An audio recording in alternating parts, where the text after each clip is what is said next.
Off and Running by Gary Soto. Miata Ramirez is running for 5th grade class president with her best friend Anna. As her running mate, also running is Rudy Herrera with his friend Alex. Miata has good ideas to improve the school, but Rudy is funny and popular. It will be a close race. And both students try to convince their classmates to vote for them when election speeches are held in front of the entire class. Miata scanned the audience sitting on the floor in the multi-purpose room, which was still decorated with banners for the 16th of September, Mexican Independence Day. The heads of 5th graders wagged like apples in a bunch. Miata was nervous about the debate, but this was her big chance to tell the students why they should vote for her and not for Rudy. Miata looked at Rudy sitting next to her. She could see that he was chewing gum, which was against school rules. He was smacking his lips and waving to the boys in the audience. Blowing a bubble, Rudy turned to Miata. The bubble grew as large as a fist and popped like a fist in a baseball glove. He laughed and asked, "You want some gum?" "No, it's against school rules," Miata said. "I'm not going to get in trouble just before the elections." "Oh, yeah, that's right," Rudy said. He swallowed the bubble gum and opened his mouth like an alligator's. His throat blared. "Ah!" He closed his mouth and said, "See, it's all gone." "That's ugly, Rudy," Miata grimaced. Rudy shrugged his shoulders. He turned his attention to the audience. Someone was yelling at Rudy to ask if he wanted to exchange his sandwich for a burrito during lunch. Rudy gave him a thumbs-up response. Miata's nervous knees shivered, and the lines on her palms ran with sticky sweat. She looked down at the 5 Miata and Anna badges on the front of her blouse. Early they had seemed so neat, but now they just got in her way. "People, 5th graders, let's settle down," Mrs. Castillo, the vice principal, yelled above the noise. She repeated her command and gradually the bobbing heads stopped moving. "Yeah, let's knock it off," Rudy yelled, getting to his feet. His gaze looked on 2 boys who were pushing each other. "Carlos, leave Hein alone. Save it for playground." Carlos stopped shoving his friend and sat up as straight as an angel, which he was not. "That's better," Rudy said. He then returned to his seat. "Thank you, Rudy," Mrs. Castillo said. "No problem," he said. Mrs. Castillo turned to Miata and, with a smile, said sweetly, "We're going to hear from Miata first. She is in room 6. Let's hear what she has to say." There was light applause as Miata rose from her chair and approached the podium. She climbed onto a box that was set there for her. She adjusted the microphone. "Good morning," Miata said. "It's almost afternoon," Carlos yelled. Miata looked at the clock on the wall and then at Carlos. She decided to ignore him. She continued with a bright chime in her voice. "I'm seeking your votes next Tuesday.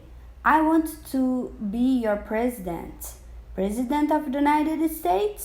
Carlos yelled through the funnel of his hands.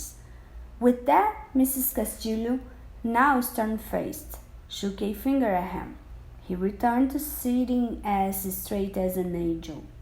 Miata breathed in as she gathered strength. She inflated her lungs and boomed. "If elected, I plan to beautify the school grounds. I want to get rid of all that cholo graffiti and put some flowers in by our fifth grade rooms.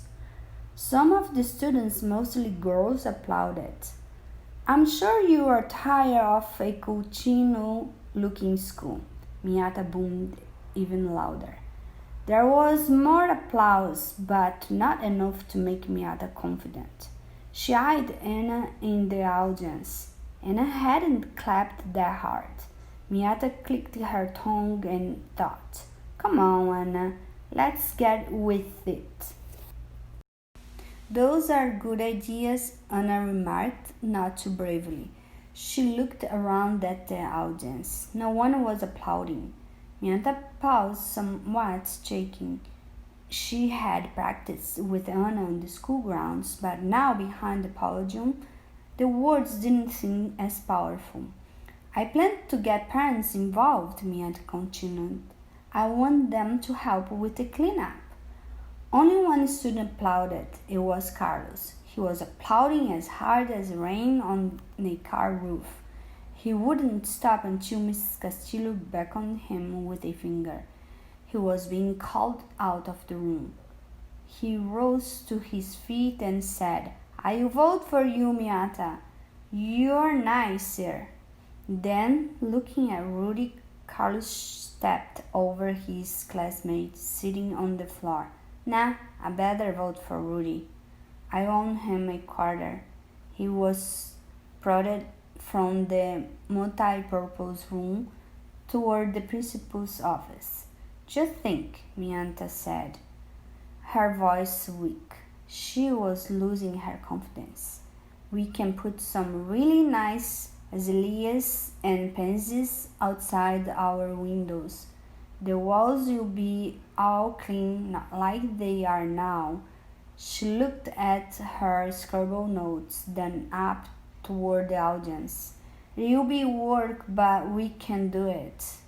The audience scrunched up their faces. "And I have plans for a school trip," Mianta countered quickly, sensing that she was losing her listeners. "And I have a fundraising idea for how we can get computers." The audience yawned. Two posters that said "Vote for Mianta" and Anna sank down. "I have a question," a boy said, his hand as tall as a spear. "Yes, are we gonna get paid to work?"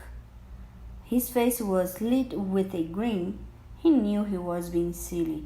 "No, we are not getting paid. It's for our school." The students muttered but applauded lightly. A few of the posters went up again in a rattle but quickly sunk down. "Please think of me when you vote on Tuesday," Miata said. Her voice was now as faint as a baby bird's chirp. She sat down exhausted. She wanted to shake her head in defeat, but knew that she had to sit up bravely. She waved at the audience, but only a few students waved back. Not one of them was a boy. Then Rudy stood up. He approached the podium and leaped up onto the box. "Hey, I like this," he laughed. As he held onto the podium, he wobbled the box and said, "It's like a skateboard." The audience laughed. From where she sat, Mianta could see that more than one boy was chewing bubblegum. Rudy then became serious. He looked at Miata and said, "She's got some ideas. Miata would make a good press, but I think I would make a truly great one." The audience laughed. "And you know why?" Rudy asked. "Why?" some of the boys in the audience repeated. Rudy turned a cupped ear to the audience. "I can't hear you." "Why?" yelled a mixed group of boys and girls. "Still can't hear you," Rudy smiled. "Why?" the entire audience yelled. Rudy nodded his head, smiling. He had their attention. "It's because I'm going to work to get us more recess time. The audience applauded and chanted, "More recess! More recess! More recess!" Yeah, and instead of just 15 minutes, I'm going to ask the principal for 20 at least. Maybe even half an hour, homeboys. Why not an hour? Someone yelled from the audience. We can't push our luck, Duty, Rudy responded. Miata wanted to cover her face. It was obvious that the audience was siding with Rudy. Rudy raised his hand and asked for silence. Plus, he continued, as he slowly scanned the audience. Plus, I'm going to ask for ice cream day every day, not just on Fridays. The audience roared as Rudy wobbled the box and then jumped off. He returned to his seat, pushing a fresh piece of bubble gum into his mouth. You got good ideas, Rudy said with confidence. Good luck, buena sorte. He extended a hand. Yeah, thanks. I'll need it, Miata said in a whisper as she stood up and shook Rudy's hand, which was as cool as a lizard's. Good luck to you too, Rudy. After the debate, the students returned to their classrooms. Miata tried to put on a good face. Most of the girls knew that Rudy was a joker. They knew he could never get that extra 5 minutes of recess or ice cream day 5 days a week. But the boys might believe him. Miata needed a new strategy. After school, she returned home and started her homework behind the closed door of her bedroom. But her mind stalled. She kept looking at the photo of herself taking Mexico when she was 5 years old. She was on a pony. Her smile was big and her eyes lit with happiness. That was fun, she whispered as she remembered how her Uncle George led her around the yard. At the time, she had thought that she was going really fast, but now she knew that it must have been slower than a trot. Miata put down her homework and looked in her scrapbook at her dad's family in Mexico. Her grandparents and uncles and aunts. They all live in North Guadalajara on a rancho. Then, toward dark, she heard her father come home. She heard the screen door slam and his heavy trudge to the kitchen. She heard the groan of the faucet and then her father calling, Miata, ven acá. Miata let the pencil roll from her hand. She was tired of doing her math problems. See, Miata yelled as she scooted back her chair. She hurried into the living room. What's up? I found something at work. What? A most unusual thing. What is it? Tell me. He was holding a small white box in his hand. It scared me when I found it. Her father's face was dark with worry and dust from his long hours at work. Miata furrowed her brow. She was curious. Slowly her father lifted the lid from the box. Miata peeked in, standing on her tiptoes. In it stood an adult index finger that was as gnarled as a root. She eyed her father and clicked her tongue. Where do you think it come from, mija? Her father asked seriously. He patted the finger with his free hand. From your left hand, papi, Miata answered, hands on her hips. That's where it come from. A sudden smile brightened his face. He wiggled the finger in the box and screamed, Aye, it's coming alive.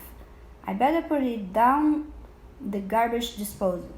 He ran into the kitchen laughing. and Miata followed her father, but he only got himself another glass of water. Dad, Miata asked, taking his large work-stained hand into hers.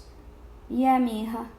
He wiped his mouth with the back of his free hand. Do you think I should run for office? She hesitated and then continued.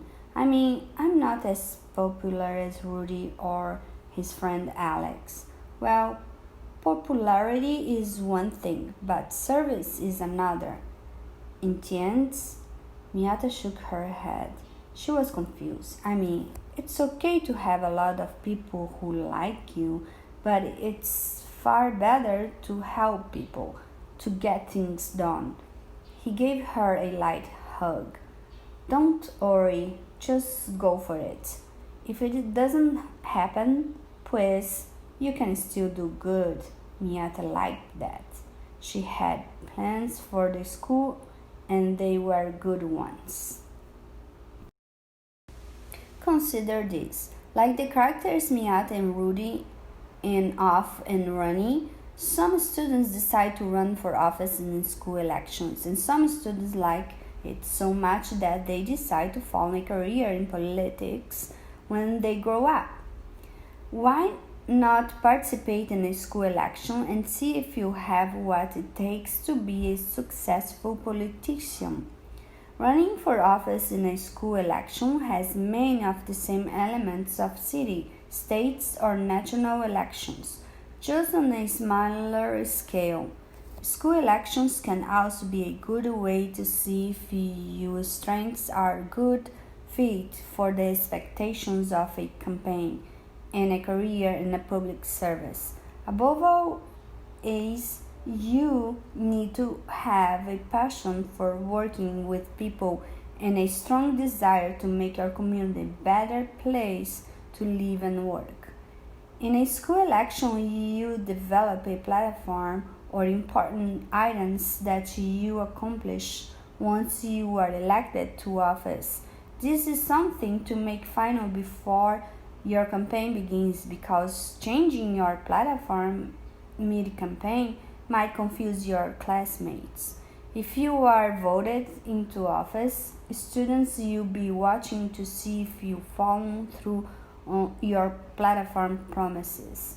To run a successful campaign, you need volunteers to help carry out your campaign strategy, which is your plan for promoting yourself and your platform. The following questions can be useful when developing a campaign strategy. Will you make campaign buttons, banners, or posters? What will your campaign slogan be? Where and when will you give speeches? Will you debate your opponent? If you anticipate a debate, get friends and volunteers to help you practice by playing the roles of audience members and opponent. Finally, school elections can help you consider your strengths and whether they are a good fit for a political career.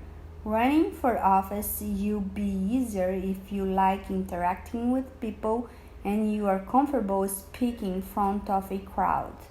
Candidates also need to have good listening skills so they can respond to questions effectively.